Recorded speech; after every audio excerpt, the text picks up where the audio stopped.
Doug selected the Player of the Year?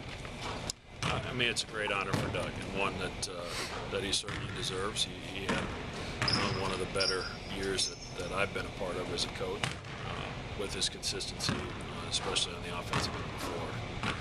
His teammates really did a good job of understanding, what Doug's strengths were, and were able to get him the basketball in places where he could be successful. For him to be the first sophomore to be named, how proud of you are of that? Very proud, and it's something that'll probably mean more to our family somewhere down the road. Right now, we're in the middle of some important stuff, but obviously we're very proud of Doug, and any time that you can do something that's never been done before, certainly that's something that's pretty cool. How about Gregory, getting the Defensive Player of the Year? He doesn't get much love during the year, but this is a nice little thing. Well, I think he gets plenty of love from within our program. We understand how important he is to everything that we do. He's the anchor of our defense, and he's basically played everybody that he's gone against one-on-one in the entire year, and we can't say that about anybody else on our team. There's a lot of help provided to some of those people that we have to guard night in and night out, but Gregory is the one guy we haven't given an ounce of help to all year long, and he's been able to anchor that defense, and it's good that people recognize what I already knew. He's a heck of a one-on-one defensive player.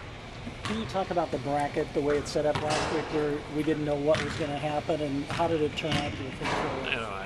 I don't think there's a lot of difference, obviously, and the records would indicate that, 3 through 8. The difference between Evansville and Indiana State. Indiana State beat Evansville twice. Indiana State's the 8 seed, and Evansville's the 3 seed. You got a team in Drake that tied for third, and had they not lost Ben Simons for 4 games, probably would have been in third place by themselves. Instead, now they're the 7th seed, and someone that we could see in our opening game. So I think there's a lot of balance amongst those teams. Obviously, we had 2 close games with Northern Iowa. We had 2 close games with Missouri State. We had 2 close games with Evansville. So right on down the line, the games have been pretty competitive. Would it shock you to see this league get 3 bids? Somebody maybe going through this and winning this thing that probably isn't supposed to? I think any of those teams I mentioned that are all bunched up in the middle are capable of making a run in this tournament if they get hot. There's good enough players on those teams. They're very well coached, and they've been competitive against us in Wichita really the entire year. So I think anything can happen, and without question, the way Wichita has entered the tournament, they're playing as well as anybody in the league, and maybe as well as anybody in the country right now. And somebody's going to have to slow that train down somehow. Antoine mentioned that he wants Wichita. You said it, that it would be great if you guys met in the final. You got to get there first. Is there a danger of looking ahead like that?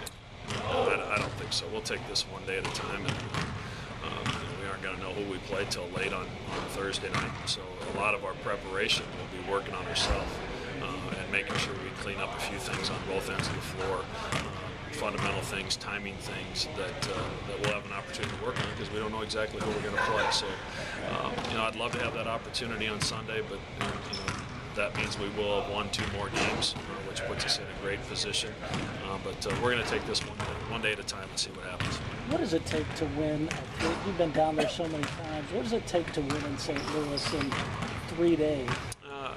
I think as you look back at past champions, it always seems like the unexpected happens. Somebody on your team has an incredible game or an incredible weekend that maybe comes from nowhere. Because when you get to the point where you're playing teams a third time, they're going to do a pretty good job of trying to take away your strengths. So there's going to be other things open, and you have to take advantage of those.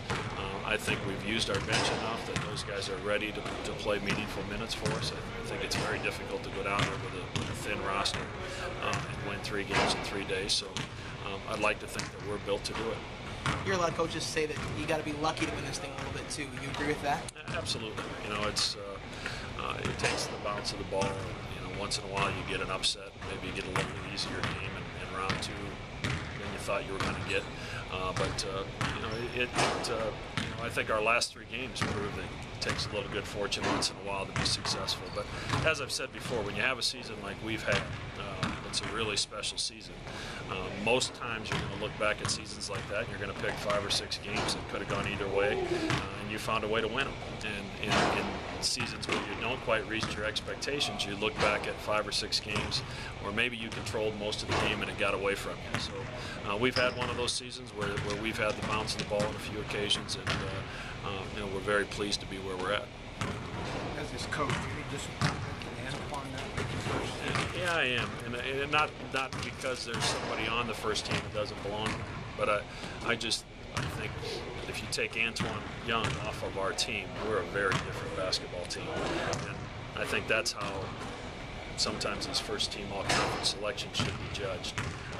Look past the numbers and take that guy off the team, and are they close to the same team? And without Antoine's leadership and what he's done, especially these last 2 weeks, there's no way we are where we are today. So Antoine knows how I feel about him and where I think he should be listed, but Antoine's very unselfish, and he'll get past it